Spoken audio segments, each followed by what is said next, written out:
Chapter 2 1 Outside Oakbridge Station, a little group of people stood in momentary uncertainty. Behind them stood porters with suitcases. One of them called, "Jim!" The driver of one of these taxis stepped forward. "Yum for Soldier Island, maybe?" he asked in a soft Devon voice. Four voices gave assent, and then, immediately afterwards, gave quick, surreptitious glances at each other. The driver said, addressing his remarks to Mr. Justice Wargrave as the senior member of the party, "There are two taxis here, sir. One of them must wait till the slow train from Exeter gets in. A matter of 5 minutes. There's one gentleman coming by that. Perhaps one of you wouldn't mind waiting? You'd be more comfortable that way." Vera Claythorne, her own secretarial position clear in her mind, spoke at once. "I'll wait," she said, "if you will go on." She looked at the other three. Her glance and voice had that slight suggestion of command in it that comes from having occupied a position of authority. She might have been directing which tennis sets the girls were to play in.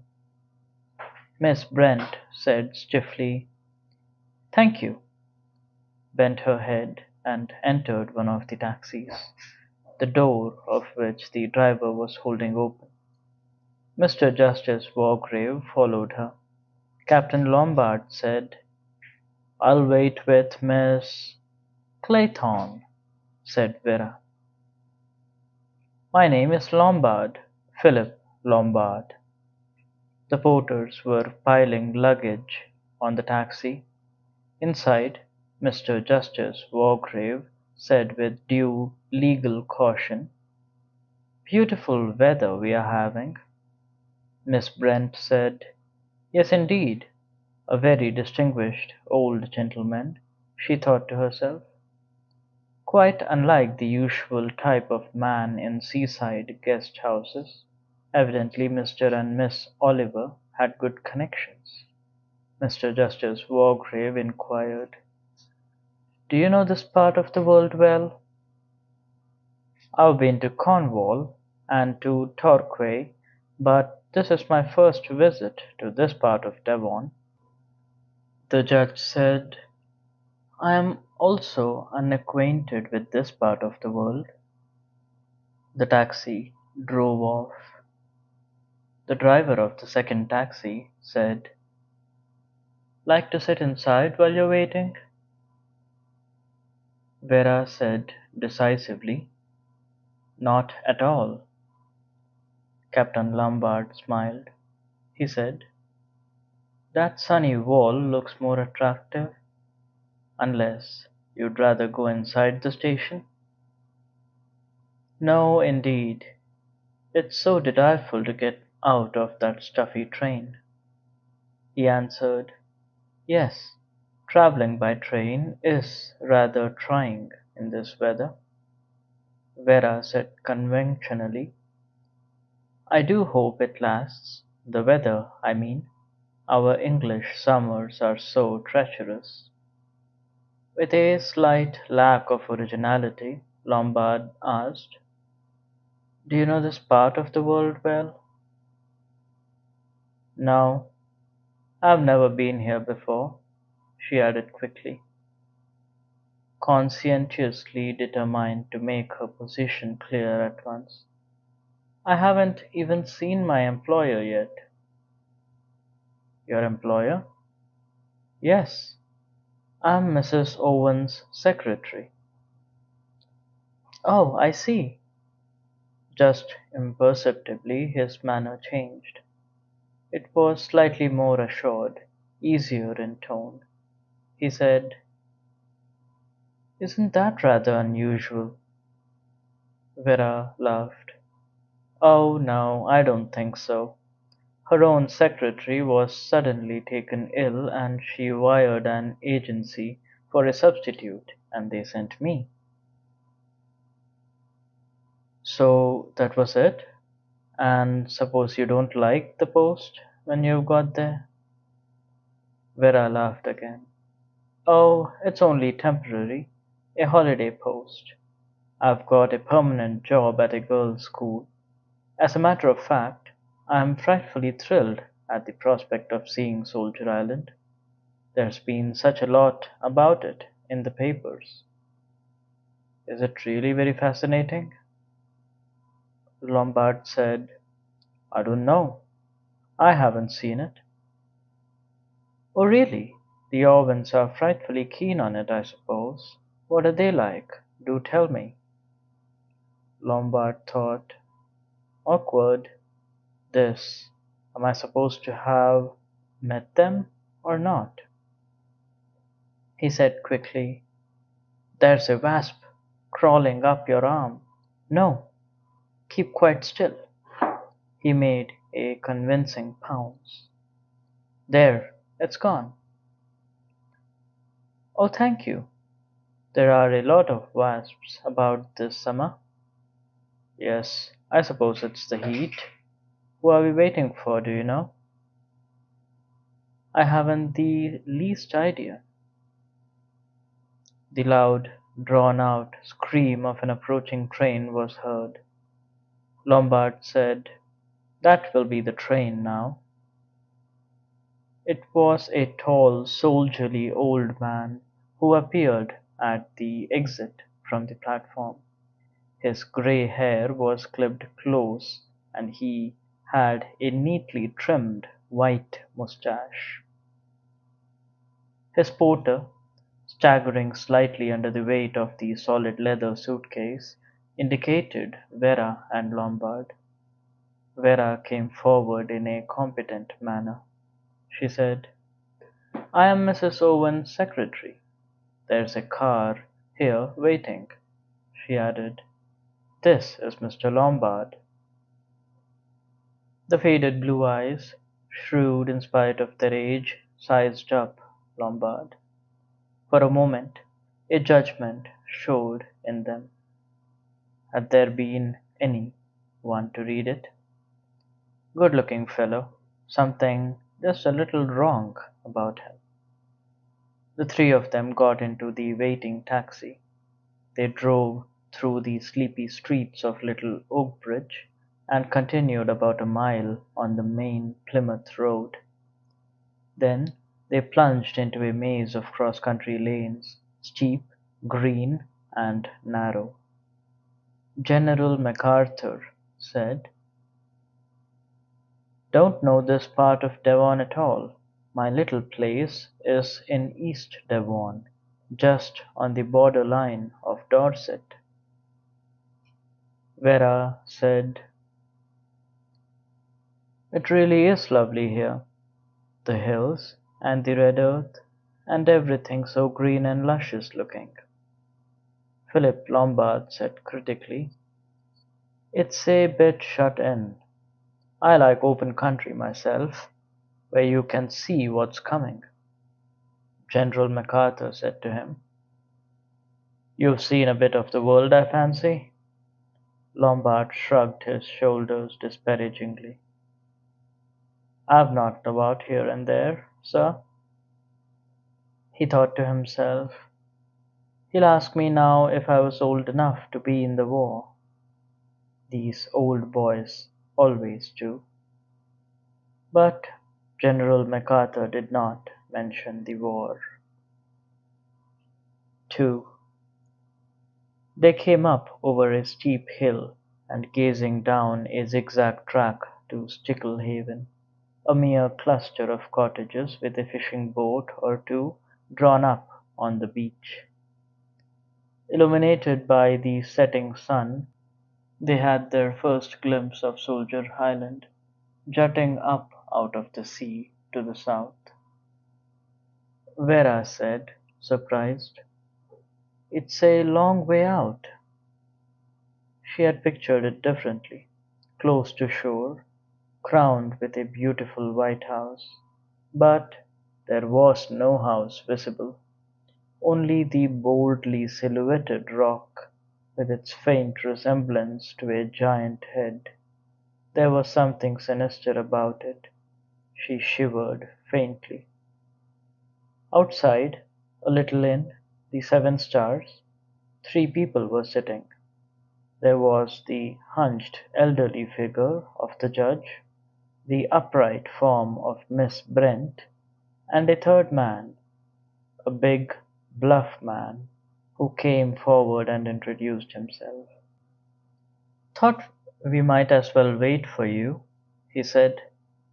"Make one trip of it. Allow me to introduce myself. Name's Davis. Natal?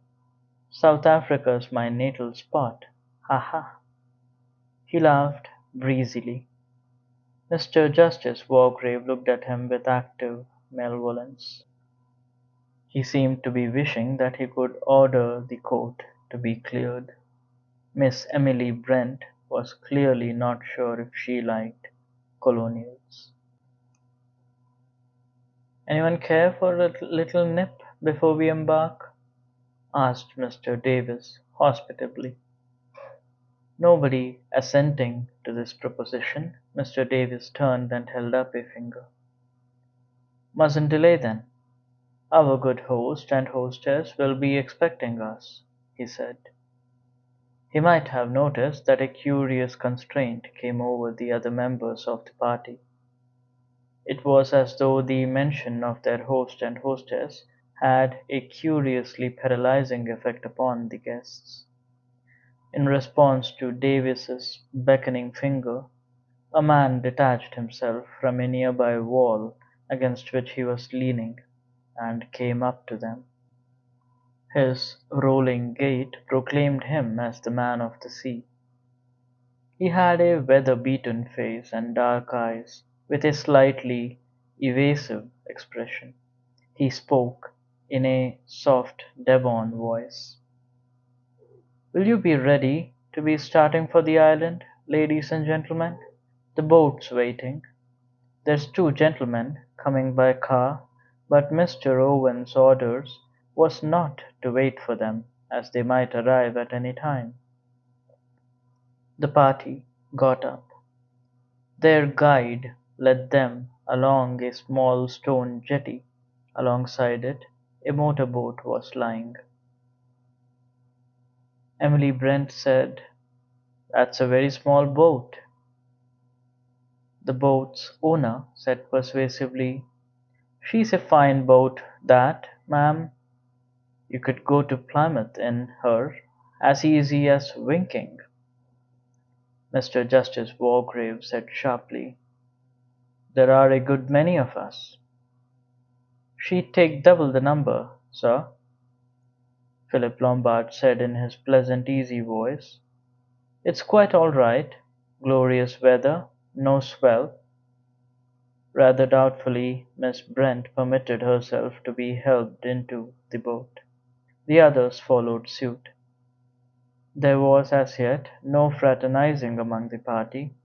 It was as though each member of it was puzzled by the other members.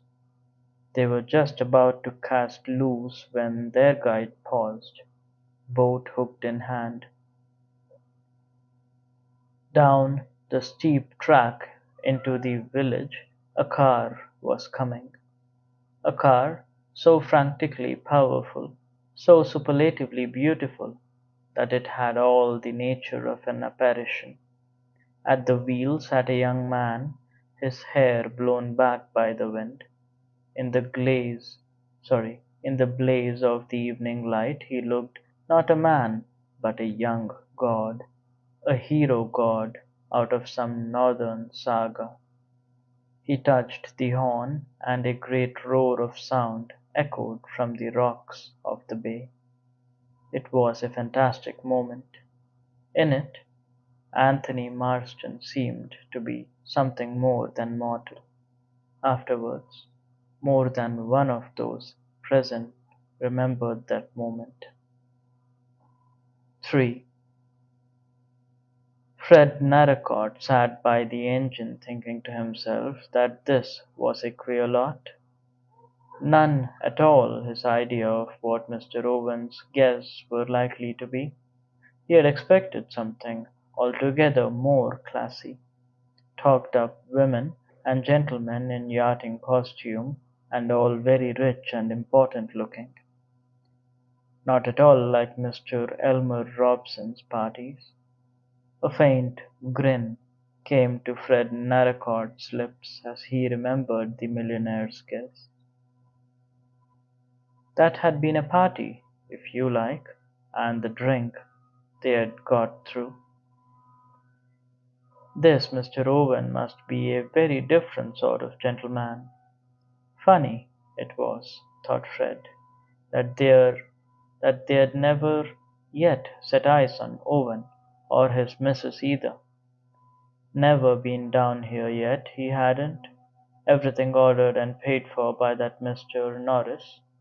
Instructions always very clear and payment prompt, but it was odd, all the same. The papers said there was some mystery about Owen.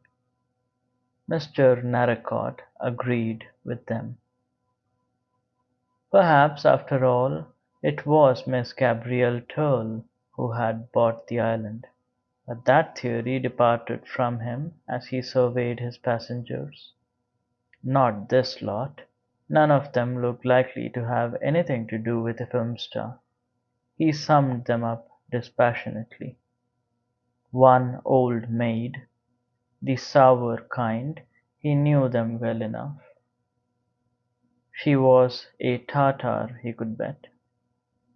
Old military gentleman, real army look about him. Nice looking young lady, but the ordinary kind, not glamorous, no Hollywood touch about her. That bluff, cheery gent, he wasn't a real gentleman. Retired tradesman, that's what he is, thought Fred Narracott. The other gentleman, the lean, hungry-looking gentleman with the quick eyes, he was a queer one, he was.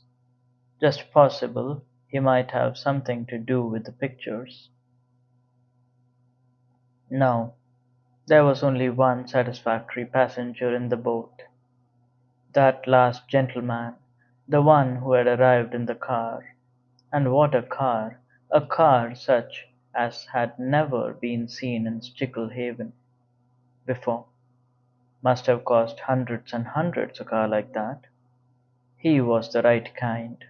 Born to money he was. If the party had been all like him, he'd understand it.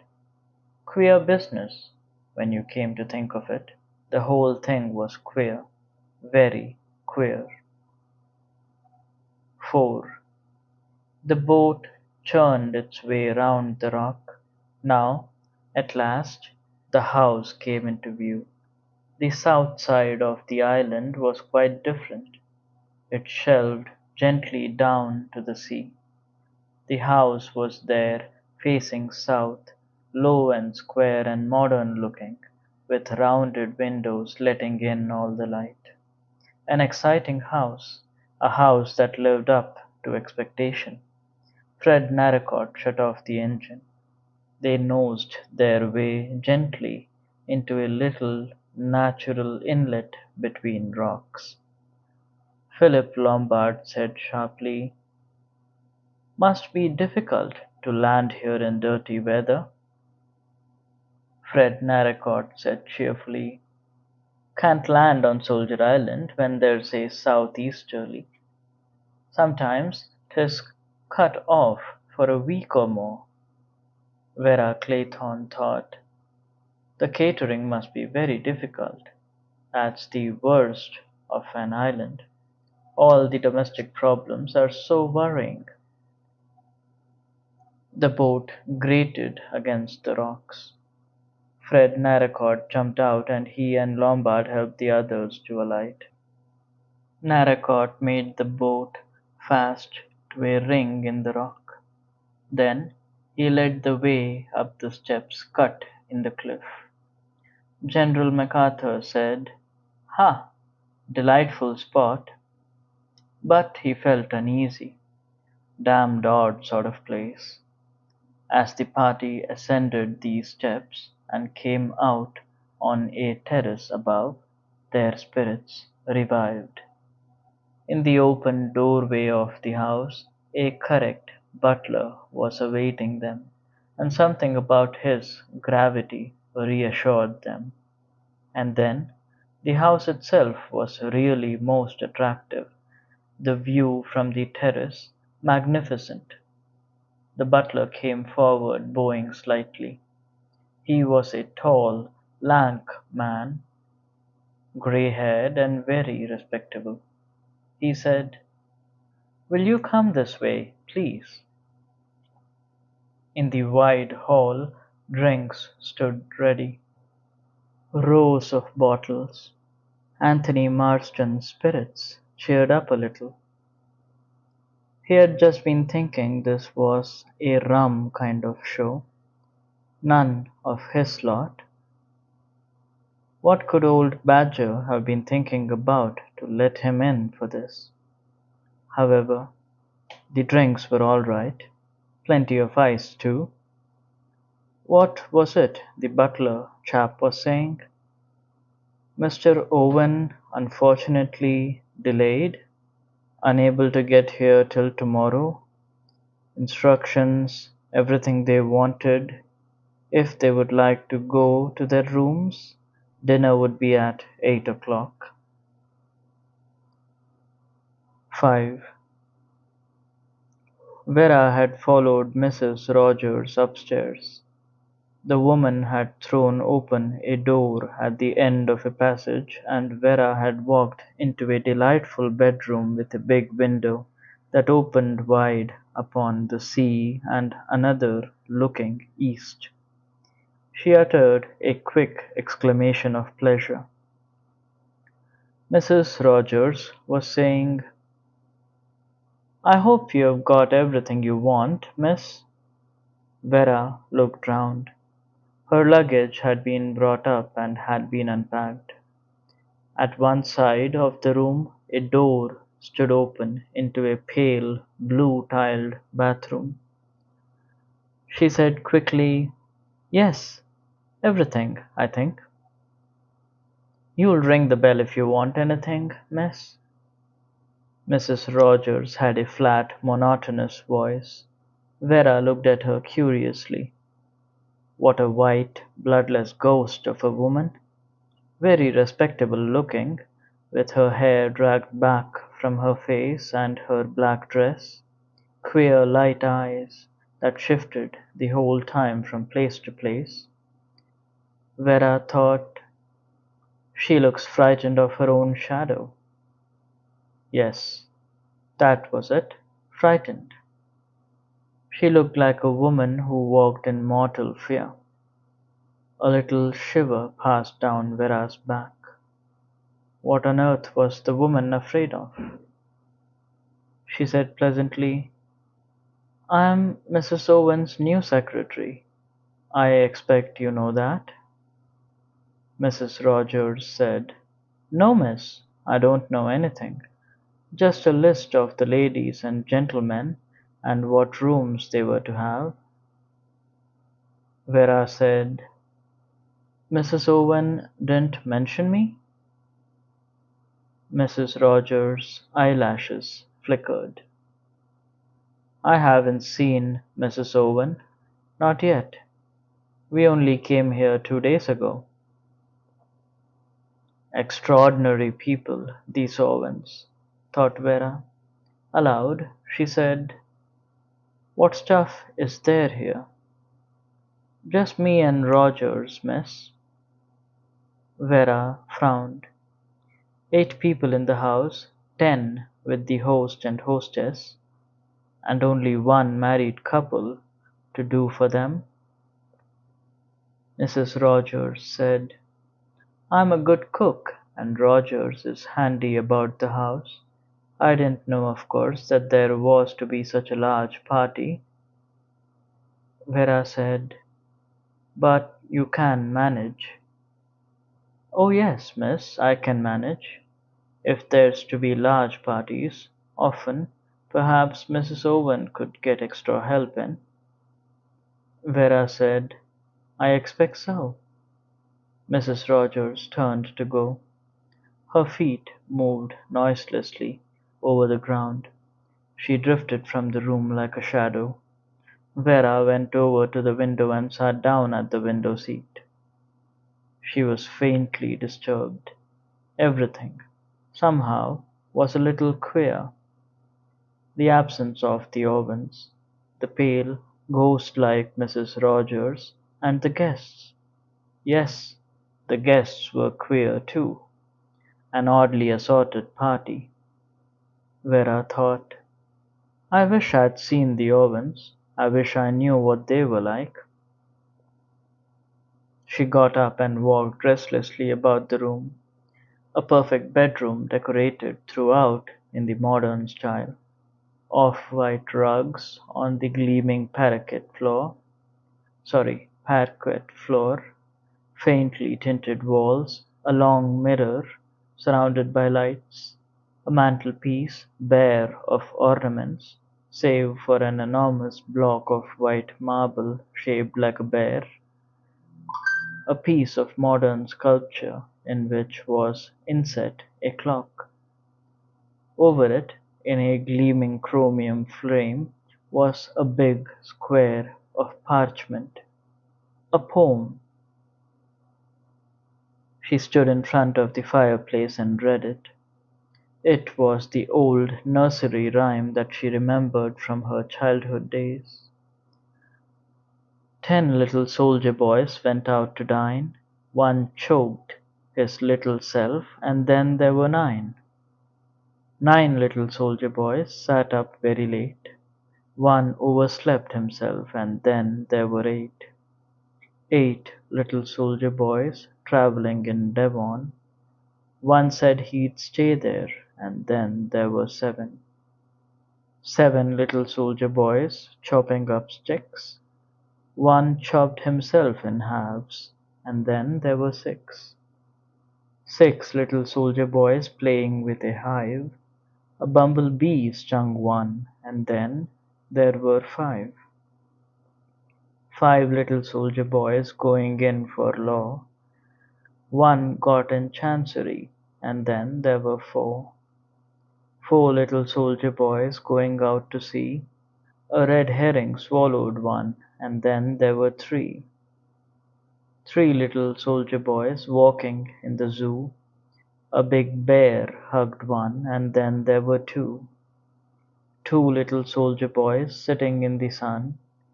One got frizzled up, and then there was 1. 1 little soldier boy left all alone.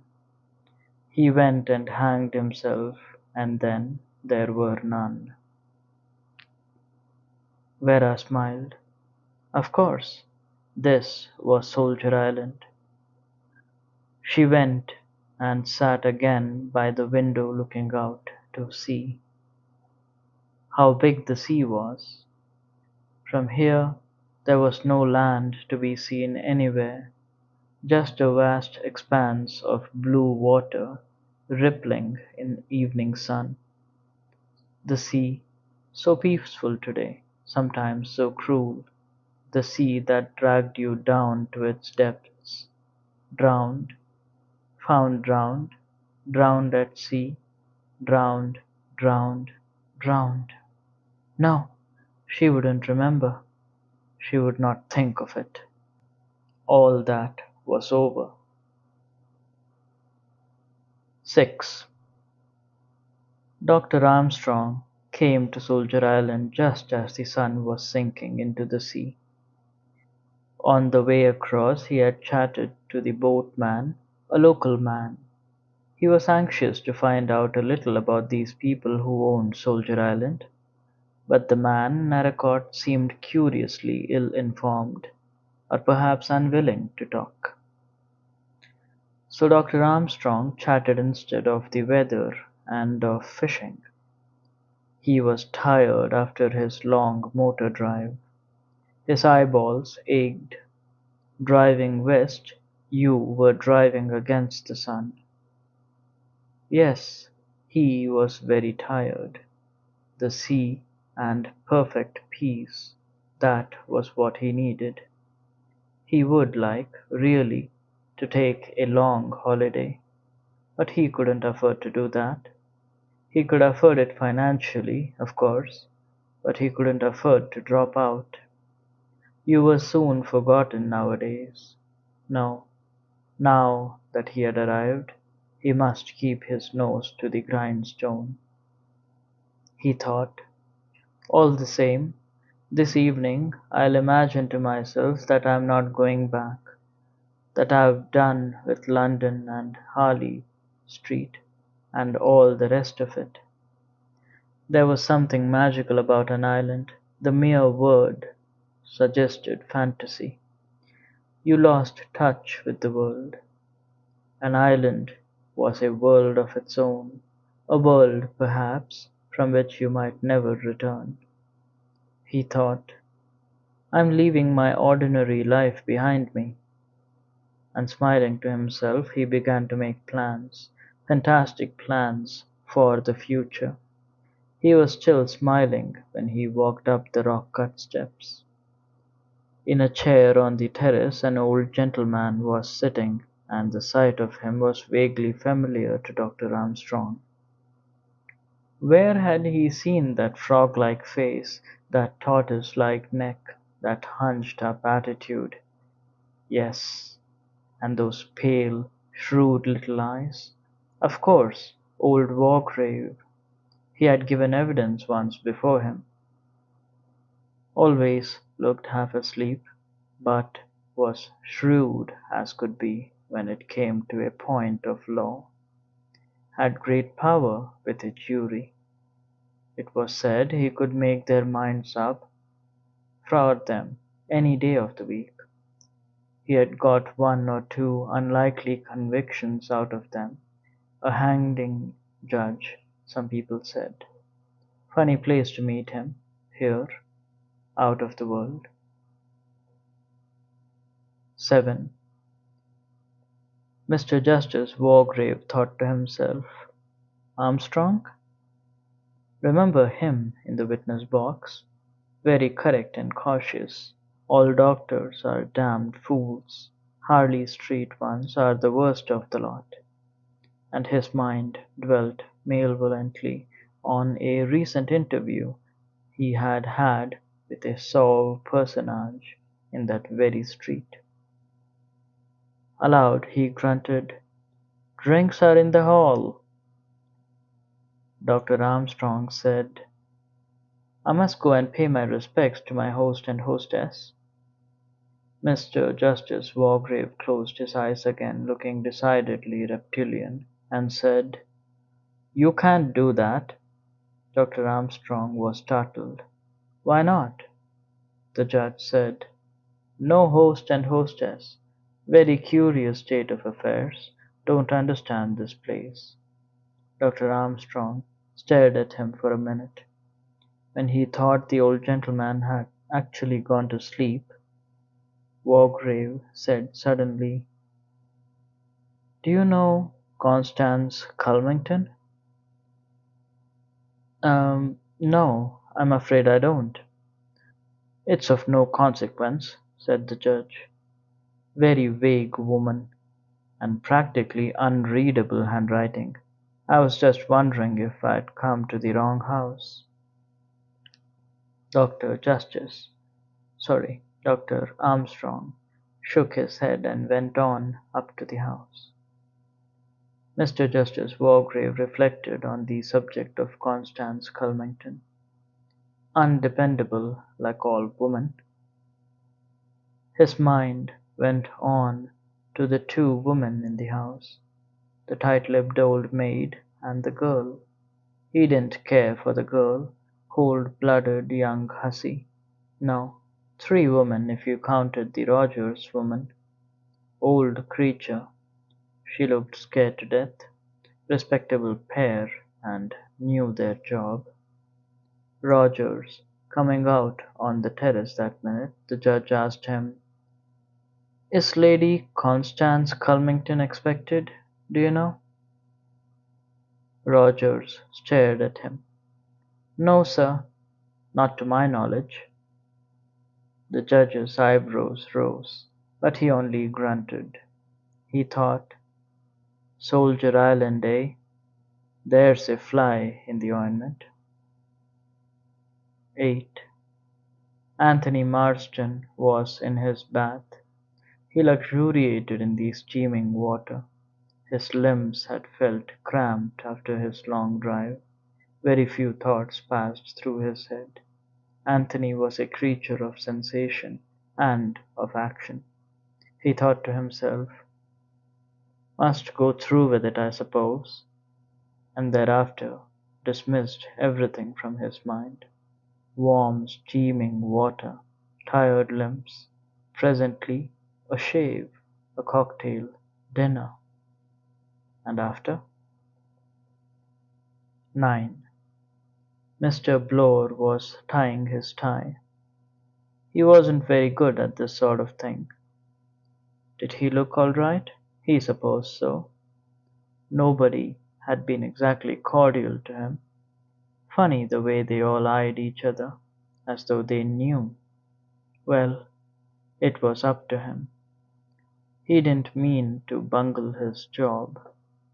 He glanced up at the framed nursery rhyme over the mantelpiece. Neat touch having it there, he thought. I remember this island when I was a kid. Never thought I'd be doing this sort of a job in a house here. Good thing perhaps that one can't foresee the future. 10. General MacArthur was frowning to himself. Damn it all, the whole thing was deuced odd. Not at all what he had been led to expect.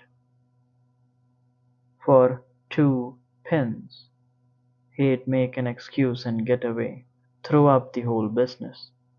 But the motor boat had gone back to the mainland. He'd have to stay. That fellow Lombard now, he was a queer chap. Not straight. He'd swear the man wasn't straight. 11. As the gong sounded, Philip Lombard came out of his room and walked to the head of the stairs. He moved like a panther, smoothly and noiselessly. There was something of the panther about him altogether, a beast of prey, pleasant to the eye. He was smiling to himself. A week, eh? He was going to enjoy that week. 12. In her bedroom, Emily Brent, dressed in black silk, ready for dinner, was reading her Bible. Her lips moved as she followed the words. The heathen are sunk down in the pit that they made. In the net which they hid is their own foot taken. The Lord is known by the judgment which he executeth. The wicked is snared in the work of his own hands. The wicked shall be turned into hell. Her lips tight closed. She shut the Bible.